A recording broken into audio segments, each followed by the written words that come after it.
All right, welcome to another episode of NFL Outdated Covers 2 series. This episode, we are talking about the LA Rams. It's so weird to say that. I was a St. Louis Rams fan, so it's kind of interesting, but obviously a lot of success. And I am joined by Alexis Kraft, co host at the Downtown Rams podcast. How are you doing? I am doing really well. Thank you so much for having me. I don't know if you actually knew this. I'm from St. Louis. So You are? I Okay. that is how I became a Rams fan. So yeah, St. Louis Rams fan here. Absolutely. So yeah, I'm from Iowa. As you see my sweatshirt. So I was a Rams fan because of Kurt Warner. Loved what he did and everything like that. And it's just something about at that time when they won the Super Bowl, something new and different. And obviously with this Rams team, when you look at this season and how it's constructed and everything, there really is something different about this Rams team, isn't there? Yeah, totally. Definitely have gone through a lot of changes in the past couple seasons, just with personnel and that type of thing. But there is just this season has just had this kind of like magical feeling to it. Not saying that there hasn't been ups and downs throughout our season because there has, but as a Rams fan, you just feel that there's something really special with this team. And I mean, we made it to the Super Bowl, so can't be wrong there. Absolutely, and a big part of that is when you talk of Cooper Kupp, Offensive Player of the Year, unheralded player coming out of Eastern, Washington, I believe, and I know on NFL Network, Peter Schrager was really talking about him back in the 5 years ago about how good he was going to be, and what has he really meant to this team, and just talk about really how smart of a player he is. I mean, he's meant everything to this team, especially our offense. He is a game changer at the line, which is, I think, something that goes a little unlooked because a lot of people who don't watch all the Rams games, they see the stats. Obviously, he won the Triple Crown for receiver this season, which is huge. So obviously having a historic year there, but you just look at the things that he does that don't show up in stats. He's a great blocker. He's a great route runner. He knows this offense so well. And you just hear Rams players all the time just talk about how, Cooper Kupp is such a leader for the offense. And, there's so many different roles that he plays.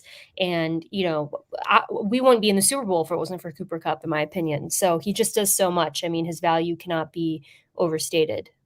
Yeah, and it's a great story. Love to see that. There are some other great stories as well. You tweeted out one of your latest tweets was about Andrew Whitworth and being the Walter Payton Man of the Year. That's a good story as well, as far as even his connection to the Bengals. Obviously, being a former Bengal, right?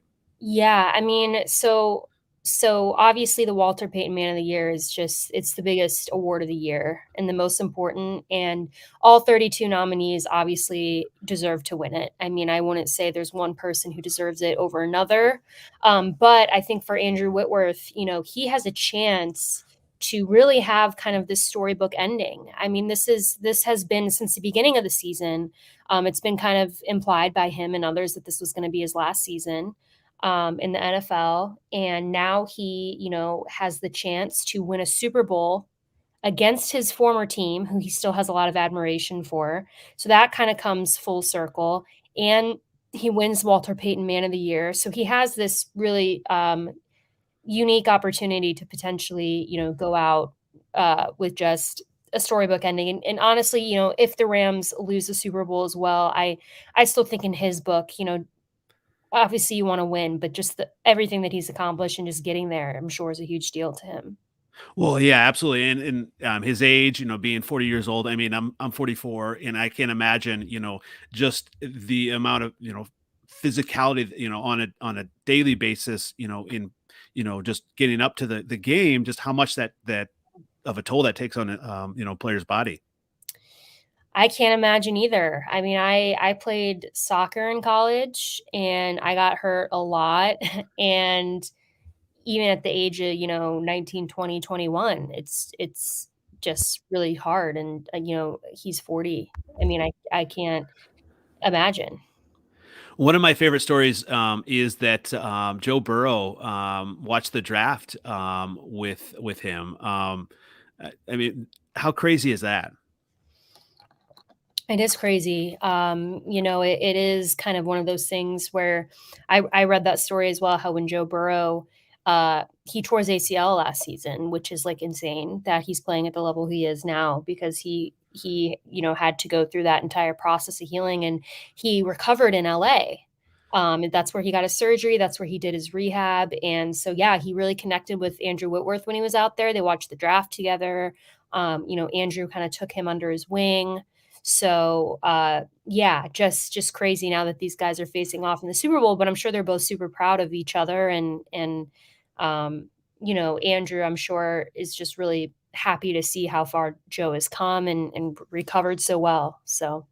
Yeah, it has to be a really cool fraternity. Obviously, I'm sure they want to compete and beat each other and whatnot. But just that they're all on the highest stage, the highest level, and just being able to kind of share those secrets, I think that's amazing. And you bring another player into this team, Odell Beckham, who at times has been the best receiver in football, and Yeah. has kind of fallen off. And what has he meant to this team? And maybe as Cooper Kupp kind of brought him in, and then maybe what are the chances of him signing back after this year? So I think just going back to, I don't know if you could just hear someone in my hall just sneeze. That's all right. uh, going back to when we signed Odell Beckham, it was a little puzzling. Like, I've been a huge fan of Odell since he's been in the league. I think he's Mhm. incredibly talented. I think he's, when he's completely healthy, one of the best receivers in the league. And when we signed him, it was almost like a questionable thing because at the time, we hadn't had all the injuries that we now have. And so it was kind of a luxury signing. He was a free agent. He wanted to join a competitive team and he really liked the fit in LA and he wanted to be out here. So it was like, cool. I'm not sure how much we need this, whatever. A day later, Robert Woods tears his ACL. And that was a really, really big loss, Robert Woods, for us. And also, we got a lot of other injuries in our receiving room. I mean, we have, a lot of rookies out for the season. We have our tight end room is actually really thin right now. Our like three, 2 and 3 on the depth chart out. So we got a lot of injuries really quick, and so it kind of turned into a necessity signing at that point. And there's obviously, I think, a lot of narrative around Odell and can he get back to where he was? And was he the problem in Cleveland or was it some other people in Cleveland? And I think we have our answer because he has been phenomenal for us. I mean, just absolutely stepped up. And it's crazy because in any other team in the league, it'd be probably pretty insane to say that Odell Beckham is a wide receiver too. But for us, he is because of Cooper Kupp, but it's like they play very different roles and they complement each other really well. And Odell has really just been a team first guy and he does what he's asked. And it's been a huge help. And I think he'll play a big role in the Super Bowl too. Do you think he signs back I do. at all? He I does. do. Yeah. I do because, he has made it pretty clear that he wants to stay here. He really likes the team. And also, it's not a given that Robert Woods is back at the beginning Mm. of next season. Just depending. I mean, I think that he might be. Some people don't, but so there's also kind of that question mark of, are we still going to be thin at receiver? And we have some other injuries too that aren't as severe, but I think that his fit, it's been, just seeing what he's done with our offense, it'd be very hard for the Rams, I think, to just let him walk, and he doesn't wanna walk. So, yeah, I do think he'll resign. I don't know if it'll be, like, another one-year deal. I don't know what it'll be, but I do think he'll be back next season. Yeah, I mean, when you see the quarterbacks he's had, throwing to him, it finds, Stafford, with a great offensive mind like McVay. I mean, that has to be enticing, just to get something done. Yeah. Yeah, I think it's definitely a drastic change of scenery for him. And I think that he's stepped up in every way that he needed to. And yeah, I would love to see him stay. I love the chemistry that he has with Stafford and Cup and everyone else. So you talked about the tight end room, and my son is really into the Madden. And last night we were watching the Madden, simulation of the Super Bowl, and of course, one of the first plays in that simulation was to Higby. Now he's not going to be there, presumably for the game. How much will that change the offense with him out?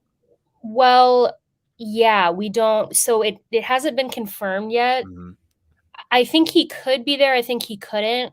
I think, like I think knowing him, it's like the Super Bowl. Yeah. Now, so my expectation is he'll be active, but not used nearly as much as he normally is, and that's because our backup tight ends are, like, all injured, except for Kendall Blanton, who we brought up from the practice squad, and he played a huge role in the NFC Championship game. He played really well, and I really like Blanton because he went to Mizzou, so I'm familiar with him. Mhm. Mizzou had like, that's not, like, my NCAA team, but they're from Missouri, so, like, I have, like, a special affinity for Mizzou, and I follow their players, and so I've been a fan of Blanton's, and he absolutely stepped up. He scored some touchdowns for us since he's been playing.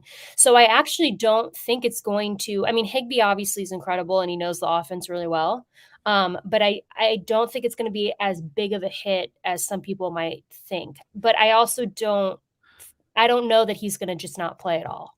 I don't know yet. Yeah, I mean, you gotta see, with these, athletes, this is the biggest game, yeah. I mean, Right, even, exactly. CJ Uzomah said that as well. Mhm. Yeah, it's the biggest game of the year, so I think if they can go, they will. Well, yeah, and talking about a player that came back from injury, Cam Akers, I mean, what has he meant now coming back, and is he 100% yet? I don't know, that's what's scary because he's Mhm. playing so well, 6 months after an Achilles tear.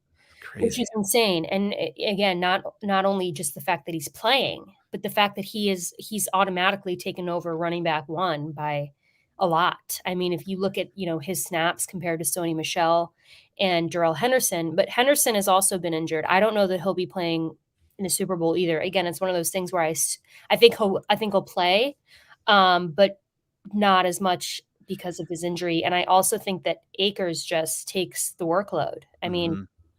he's just been phenomenal, and it's just been so crazy uh, that we missed him the entire season, and we still were able to be somewhat successful in the run, and, Michelle, came in, but, yeah, I think Cam Akers I think here I'll say this, he looks it's weird because us Rams fans were saying, "He looks faster now Wow. than he did before he was hurt." So, if this isn't 100%, then I'm excited to see what 100% is. So, I don't know. I imagine he's not 100% though yet. Yeah, and going into next year then, would, Michelle be brought back at all, or Um, I don't know. I think Henderson would be more likely to be brought back. We drafted Henderson, and when he's healthy, he's very good, but the problem with Henderson is that he just hasn't been able to stay healthy. Um, I don't know. I'm leaning towards probably not. yeah? You know, Yeah, we I don't know. yeah, if you have Akers being, the number 1 guy and, Henderson, Mhm, obviously, a lot of teams like to kind of, spread the ball around, but, mhm. I mean, if Akers is a guy, I mean, yeah, you gotta go with him. Yeah. Yeah, so we'll see, but I mean, probably not. I won't be surprised though if they bring him back on like a 1 year. Yeah.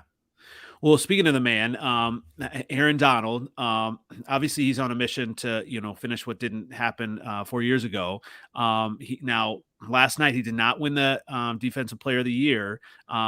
Is there more motivation for him, or is that just kind of like, he already has enough motivation? Um, you know, Probably. I mean, I don't know. I think he seems super locked in for the Super Bowl, and he has won that award 3 times. Um, however, I because he's such a competitor, I'm sure that, he is probably annoyed that he didn't win, but at the same time, I also think there's a lot of deserving guys for that award this year, and I just think all he cares about is winning the Super Bowl. So I don't think that he is taking too much stock out of, the awards. I think for him, he's been very open about the fact that he wants to win, and he has not forgotten the loss. He was very upset about the Super Bowl loss, like you mentioned a few years ago. So, yeah, I don't think he's really worried about it. I think right now he is just eyes on the prize. He wants the ring, and we all want the ring for him. I think he deserves it. I think he's the best defensive player of all time. So I would love to see him get a ring. That's all he needs. He's got all the Mhm. awards already, so he needs the ring, and I am hoping that he gets it on Sunday. Absolutely. And what makes him so good? Is it like his technique, his just, how quick he is off the ball, or?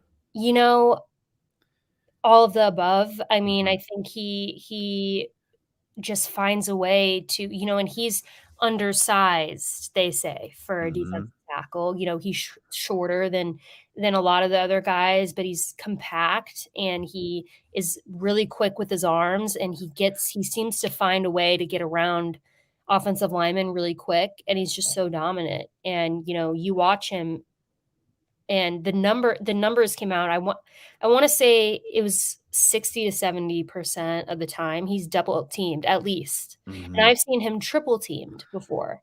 And he's still, the double team rate, he's still beating double teams a good percentage of the time. So he's just insane. I mean, it's just so hard to defend him. And I also think what he does, that a lot of people don't talk about, is it opens up other players to get opportunities. And that's why you see guys like Leonard Floyd or Von Miller or Troy Reeder, or, take your pick from the Rams defense. They have all these extra opportunities available because defenses are double teaming or triple teaming Aaron Donald, and it just gives the rest of the guys on our defense so many more chances to get to the quarterback or make a play. And that's stuff that doesn't show up in the stat sheet, but if you watch the Rams, you just notice that he allows for those around him to profit because he's such a force. Absolutely. And obviously you watched the Rams, throughout the whole season. Did you ever, hear about like Andrew Whitworth kind of going facing off against Aaron Donald in practice, and how that maybe Um, went, or? I haven't heard anything specifically about that. I definitely can imagine they did go against each other, as have all of the offensive linemen, Mhm. because he moves around and he'll take on anybody. So yeah, I think if anything, it's just a great practice for offensive linemen, because if they can practice against Aaron Donald, they're probably going to have a much easier time in the games going against whoever they're going against. Absolutely. And you talked about, some of those other players, Von Miller coming, another superstar. What has he brought to the team? Obviously he has that ring already. What has he brought to the team, that's really kind of elevated them as well? I think obviously, like you mentioned, the ring, so experience. I think he is one of the more experienced guys in our locker room now. I also think he brings that threat on the edge that we have from Leonard Floyd on one side. We were kind of lacking on the other, and we had injuries again. Injuries is just such a killer to any team, and we had some younger guys get hurt. Our rookie Terrell Lewis was doing well for a while, and then he got injured, and I think he just brings, again, it's just another weapon because offense is facing us. It's like, okay, take your pick. Aaron Donald, Von Miller, Leonard Floyd. Greg Gaines has really stepped up. Ashawn Robinson, you look at like Ernest Jones, our rookie middle linebacker, has been playing well. So he just brings, another weapon. But I also think just the experience, and he's a leader. And I think that's something that, you can never have um, enough of, from someone. So I think that he's just really helped kind of with the culture and the team. And he's another guy I would love to bring back next year. I don't know though, because he's the guy that when people ask me who might leave, I think Von Miller, because I think that he can earn a really big paycheck somewhere that I'm Mhm. not sure the Rams can afford to give him. I hope that we can find a way to make it work because Vaughn has said that he wants to stay. I just don't know how realistic it is, but we'll see. I Yeah, hope. and you wonder if it changes, if he does, if the Rams do win, things can change as well. Mhm. So a lot's been made of the swag of Joe Burrow. What about the Rams chemistry, and maybe the swag that they have of almost, I mean, being labeled the super team? Yeah, I think that the chemistry has been one of the key factors for the Rams' success. Is the offense, especially, um, has been just gelling really well, and you see, when you watch the Rams and they start to heat up, it's they're so in sync. Stafford and Kupp and Beckham, especially, it's like just a really fluid rhythm, and they know, especially Stafford and Kupp, which is incredible because it's their first year playing together.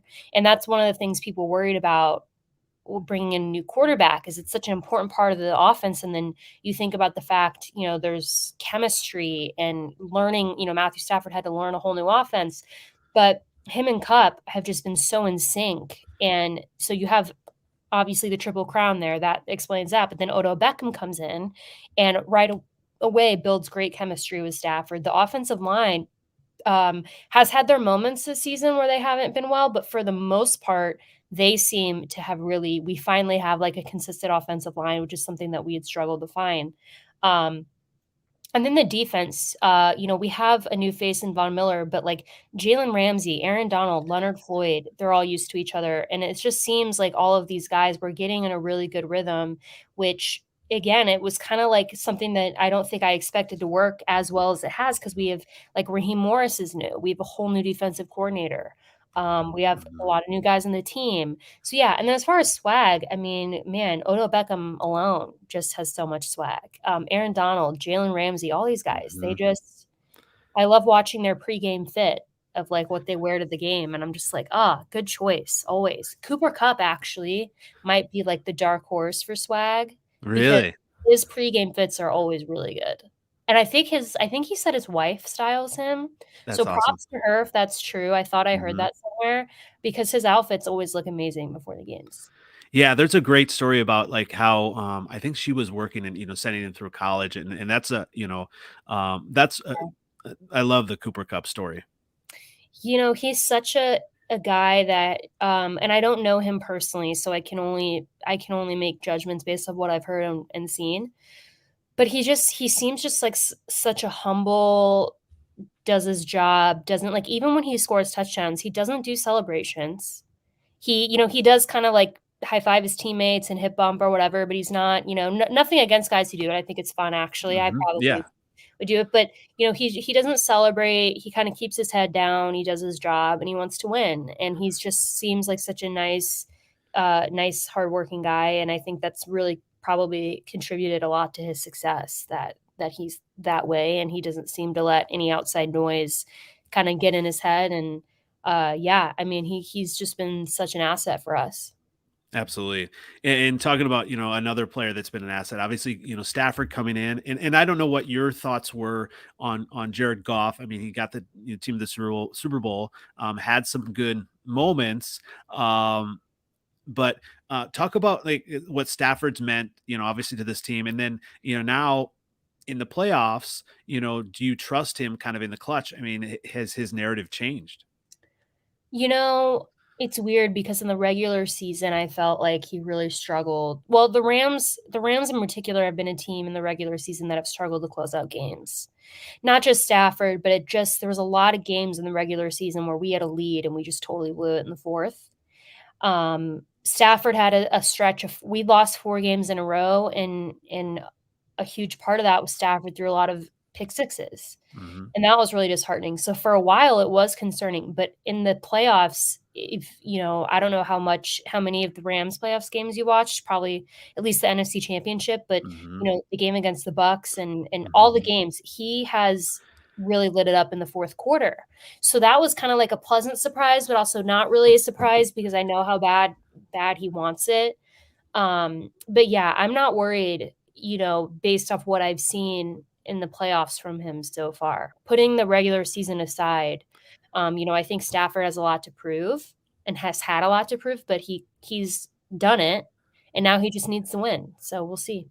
Yeah, it's so interesting because he was so clutch regular season wise with the Lions, but then in the playoffs, hadn't won a game, and now it comes to the Rams, and just that was such an interesting game to watch, versus the Bucks, like how they had that lead, and then it was.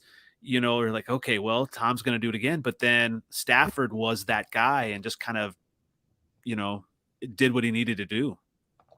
Oh, trust me, I was not happy about that game. I mean, I'm Yeah. happy that we won, but it was pretty inexcusable the way that the Rams blew it away. Mhm. And also, if anyone was gonna come back, it was gonna be Tom Brady, and we all know Mhm. that. We've seen him do it so much, so I was panicking.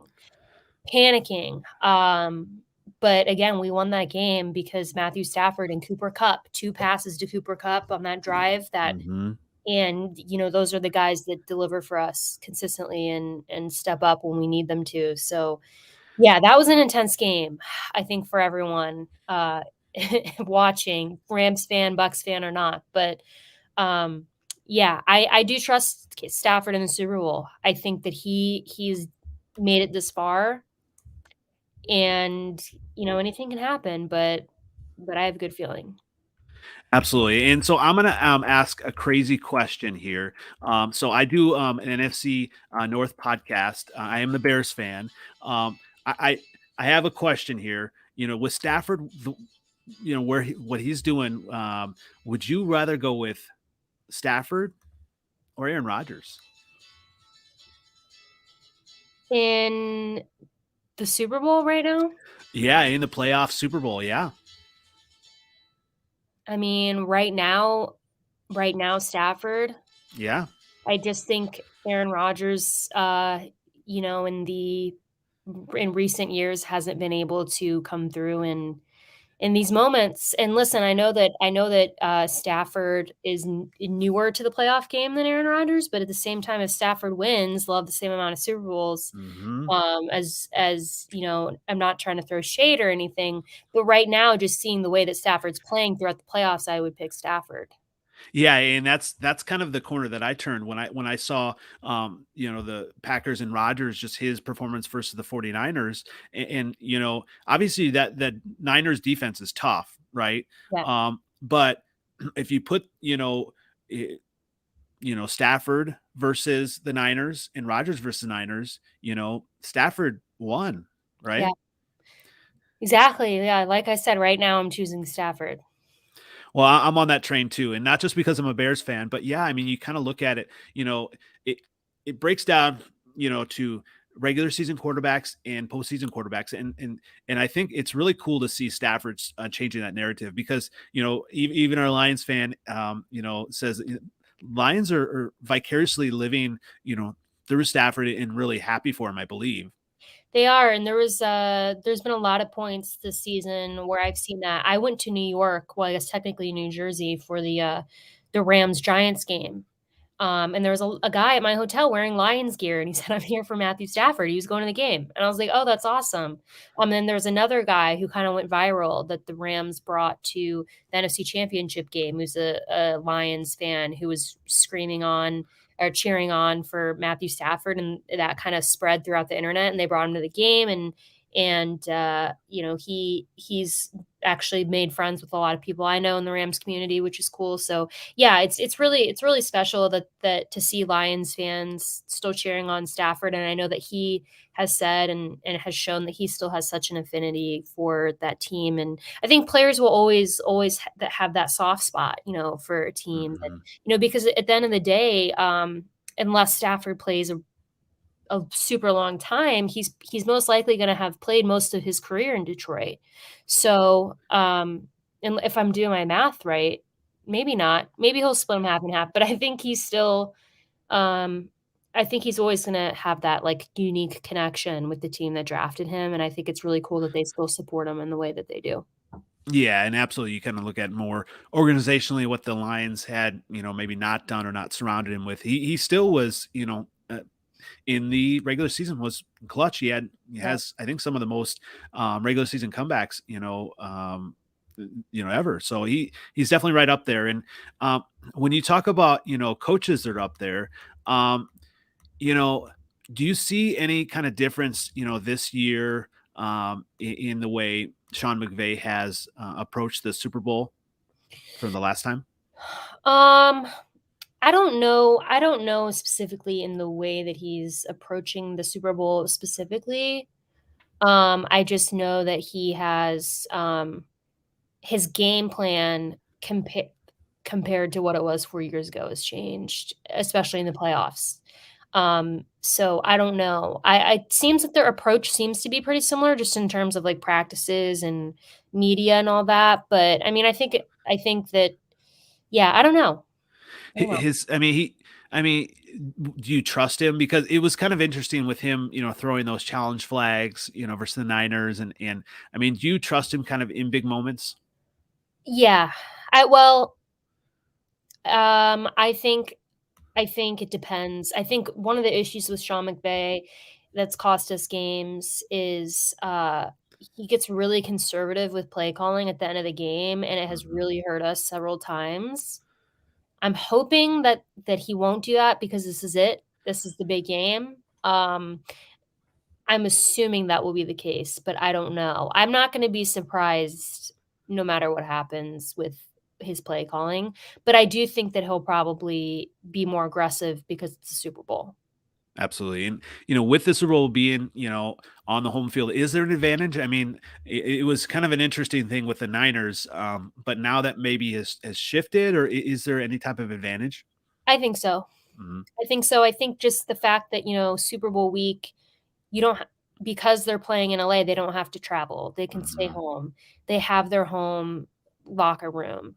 They have, they're used to the city. They have all that. They don't have to, have a whole new setup for practices and stuff like the Bengals have to have. So, yeah, it's definitely an advantage. I think, I as far as fans go, I think Super Bowl fans historically aren't they're not always fans of just the Rams or the Bengals. It's just kind of football fans. There's a lot of people who just wanna go to the Super Bowl, and especially now that it's in LA, I think they're seeing, like, a lot of just people go. But also ticket prices are really absurd, which is, like, a different Mhm. discussion. So I don't really Mhm. know I don't really I know of a lot of Rams fans who are going. I'm sure there's a lot of Bengals fans who are going. I don't know what it's going to look like in the stadium or really who's gonna make up the crowd. But I know that the Super Bowl is not sold out, and it is 2 days to the Super Bowl. Really? There is an abundance of tickets left, so if anyone is interested, they have dropped the price to $3,000 for the 500s. Oh, yeah, I got that. Yeah. Yeah. Wow. Well, they But were they were doing, like, 5 grand for, like, the worst seats in the stadium. I mean, it was, like, yeah. insane, and if you wanted to get, like there's some tickets that were $36,000. I mean, it was just Um, maybe on game day, if you live in LA, they're gonna be like, "Oh, man, we need to sell this thing out," and they'll just drop 'em. Yeah. So who knows? Yeah, and I mean it's interesting when you get to the Super Bowl. It doesn't matter with fans, but I like your point about obviously all the preparations, they don't have to go anywhere. And that for players it does make a difference. Just if they're very in their routines, and you know it's going to be an exciting game. It's always interesting. When you have the potential to be off. The Rams have the potential to, have some offense and defense, and the Bengals as well. I mean, they have their defense has really stepped up, especially during the Chiefs when it needed to, and Right. so when you kind of look at that, I mean, objectively, and I don't know if you're able to kind of take your fan hat off, so to speak, but what is your prediction for this game? So, I think the Rams are gonna win. Hmm. However, I think that the key for the Rams is going to be, just absolutely pressuring Joe Burrow, which I think will not be as hard for the Rams, because the Bengals' offensive line is very bad. Bengals fans will tell you that. Anyone who watched the playoff games, I mean, Joe Burrow got sacked 9 times against the Raiders The and got Tennessee, the Titans, yeah, yeah, Tennessee, yep, yep. and, you know, it's just and I love and listen, I love Joe Burrow, and I've tweeted about this, I've talked about this. If any other team, I'm cheering for Joe Burrow. Hmm. Just he happens to be playing my team now, so I'm not. However, I think he has a really poor offensive line, and they have had injuries, but they also just haven't played well. And I think we have a really good defensive front, and I think it's going to if we can just absolutely hammer Joe Burrow in the first half, which I expect us to do, I think it's gonna really wear him down. I think it he's young. I think it's going to hopefully get to him, as bad as that sounds, but, if you wanna win, I think the key is just going to really to be put the pressure on Joe Burrow, and I think the Rams are gonna do that, and I think it'll be a close game in the first half, but I'm hoping that the Rams start to pull away with a bigger lead just as we wear that offensive line down, and so I've been saying that the Rams are going to win 30-14. Okay. Yeah. Because I think at the end of the and I think that that's mostly gonna happen in the second half, and Mhm. I think Stafford is going to heat up, and I just think we're gonna run over their offense, but, and I could be wrong, and it's tough because it's like I want a close game, I want a clo but, like, I also don't wanna risk losing, Mhm. so it's just tough because I'm someone I don't like blowouts, I don't like a big difference in score, but I also don't wanna risk losing the Super Bowl. So, it's tough. But I also really think the Bengals are a good team, and I think people are wrong to I know that they are considered the underdog, but Mhm. they really are a good team, and I really enjoy watching them, and I think Burrow and Chase have such an amazing connection, and I just think I don't think that we should count them out. I don't think that if anyone thinks is like, "Oh, the Rams are gonna go in there and absolutely obliterate them," maybe, but it's not good to think like that, and I'm not gonna think like that because I believe in karma, and I believe that anytime you start to get too confident, uh, bad things happen, so I know the Rams aren't thinking like that right now, and, I know the Bengals aren't thinking like that. You gotta play the game, and the Bengals are a super good football team. And they're so young, that's what I keep telling people, like, "Listen, the Bengals, I think, are only gonna get better." That's what's scary, is they have all this cap space next season, they have a young quarterback, Mhm. they have a young star receiver, they have a lot of young guys, they've drafted really well, they could be back next year, I don't know. I just think that they're gonna only get better, so, hopefully, this year is not their year to start, but I do think they're gonna get better. Yeah, it's going to be interesting. Obviously, everyone's talking, about pressuring, Joe Burrow. I mean, just that matchup. If Ramsey, is on Jamar Chase. I mean, that's going to be interesting. There, Yeah. there's a lot to watch in this game. I'm excited either way. I just don't know how at all my Bears beat this Bengals team. I have no idea because obviously I watched the Rams just obliterate the Bears, and I Well, don't know I what happened. I live in Chicago, so I watch a lot of Bears games. They I'm all sorry are about that. Yeah. Well, my whole family's Bears fans. Okay, yeah. So, I was born and raised in St. Louis, so I'm not, but I want the R Bears to succeed, I Mhm. really do. I just hope that they can start to progress. We'll see. Yeah, and obviously with the new coach that'll be helpful, but yeah, so it'll be interesting, just this, Sunday, lots to look forward to, and I definitely appreciate you coming on. Where can everyone find you again? You can find me on Twitter at the Alexis Kraft. And if you are interested in listening to Rams podcast, Downtown Rams is the name of the podcast. And we also, during draft season, we interview a lot of the draft prospects, and we start those interviews next week. So if you Awesome. like hearing interviews with draft prospects, tune in.